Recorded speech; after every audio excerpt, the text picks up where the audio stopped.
Hi friends, video మధ్యలో cut అయింది. So మీరు పార్ట్ 1 చూడవచ్చు. సో నాకు ఇదైతే బెనిఫిట్ ఏంటంటే, నాకు నెలకు 3000 రూపాయలు ఈజీగా బస్సు ఫ్రీ బస్ అయినా కూడా, మాది విలేజ్ కాబట్టి మాది ఎక్కడంటే అక్కడ బస్సు స్టాపింగ్ లేదు కాబట్టి ఖచ్చితంగా ఆర్టికల్ వచ్చింది. నాకు నెలకు 3000 ఖర్చు వస్తుంది. 3000 చొప్పున ఒకటిన్నర సంవత్సరం నేను ట్రావెల్ చేస్తే నాకు వచ్చే ఖర్చు 54,000 అవుతుంది.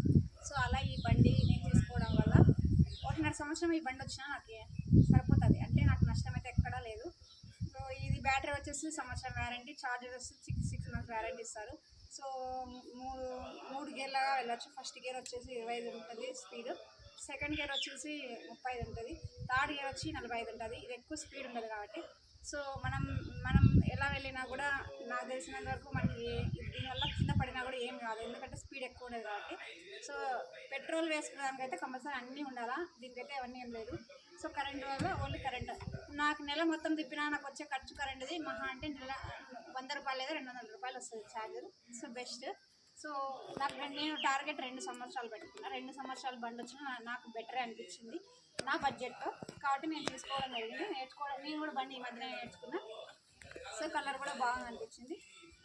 ఇప్పుడు నేను ధర్మవరంకి అనంతపురంకి, ధర్మవరం నాకు దగ్గరే, బట్ ధర్మవరంకి అనంతపురంలో నేను బండి తీసుకుంటే వ్యత్యాసం నాకు ధర్మవరంకి అనంతపురంకి బండి తీసుకోవడం వల్ల 10,000 రూపాయలు మాత్రం ఆదా అయింది.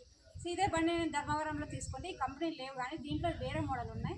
సో నాకు 10,000 రూపాయలు మీద పడేది అనమాట. 10,000 రూపాయలు నాకు అనంతపురం తగ్గింది. ప్రైస్ అనేది ఎందుకు చెప్పలేము లేదంటే, మీరు వెళ్ళినప్పుడు మీకు అప్పటికి ఏ ప్రైస్ ఉంటుందో తెలియదు. నేను చెప్పిన ప్రైస్కి మీరు వెళ్ళిన డేట్కి ప్రైస్ మారచ్చు. సో కాబట్టి మీరు బార్గింగ్ అయినా చేసుకోవచ్చు, మీకు వాళ్ళ అండర్స్టాండింగ్. కాబట్టి బండి అందరూ అడుగుతున్నారు కాబట్టి ఇది. సో ఇలా అనమాట. నాకు అన్ని విధాలుగా నేను ఎంక్వైరీ చేసుకొని చూసిన తర్వాత తీసుకొచ్చాను. ఇప్పటివరకు 77 తిప్పిన. మైలేజ్ అయితే నాకు 100, వాళ్ళు 90 చెప్పారు కానీ 100 కూడా వస్తుంది. ఎందుకంటే నేను వెయిట్ అయితే తక్కువ ఉన్నా కాబట్టి మనిషిని.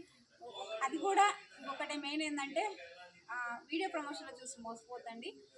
ఈ వెహికల్ 90 మైలేజ్ అని ఒక్క మనిషి మాత్రమే తిరగాలి, ఒక్క మనిషికి మాత్రమే 90 మైలేజ్ వస్తుంది.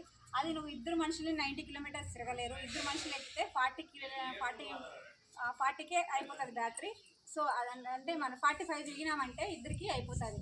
ఒక మనిషి తిరిగితే 90 మైలేజ్ వస్తుంది. ఇద్దరు